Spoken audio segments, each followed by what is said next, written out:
কেমন আছো সবাই? আজকে আমি তোমাদেরকে একটা সলিউশন দিব যারা আইবিএম ব্যবহার করছে। অনেকে হয়তো দেখে থাকবে যে আইবিএম এর 6.16 এর পরের ভার্সনগুলোতে একটু সমস্যা হচ্ছে। সেটা হচ্ছে আমাদের রিজিউম করা ফাইলগুলো যখন আমরা রিজিউম করতে যাই তখন একটা সিনট্যাক্স এরর দেখায় অথবা নোটপ্যাড চলে আসে। আজকে দেখলাম কিভাবে আমরা সেই প্রবলেমে সলভ করতে পারি। প্রথমে কন্ট্রোল প্যানেলে যেতে হবে।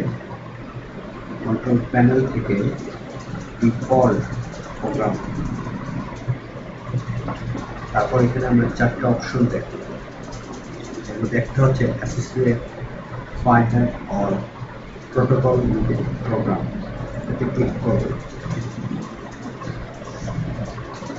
এরকম একটা ফাইল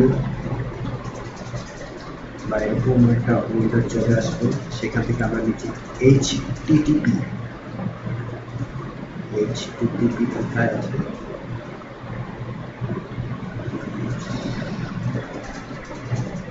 এখানে দুইটা অপশন পাবো, .htm এবং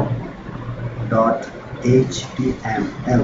এই দুইটাকে আমরা ডিফল্ট হিসাবে গুগল ক্রোম অথবা মজিলা সিলেক্ট করব। এর জন্য সেটিং প্রোগ্রামে গিয়ে আমাদের এখানে গুগল ক্রোম অথবা মজিলা আসবে। যারা উইন্ডোজ 7 ইউজ করো অথবা যারা উইন্ডোজ 8 করো তারা এখানে মোর অপশনে জানি মজিলা অথবা ইন্টারনেট এক্সপ্লোরার অথবা গুগল ক্রোম চলে আসবে। এটা ক্লিক করলেই এভাবে গুগল ক্রোম চলে আসবে অথবা মজিলা চলে আসবে। তারপর ক্লোজ করলেই তোমাদের যারা আইডিয়া রিসিভ করবে সিনট্যাক্স এরর থেকে তারা পাবে।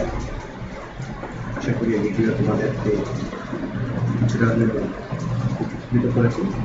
ধন্যবাদ সবাই।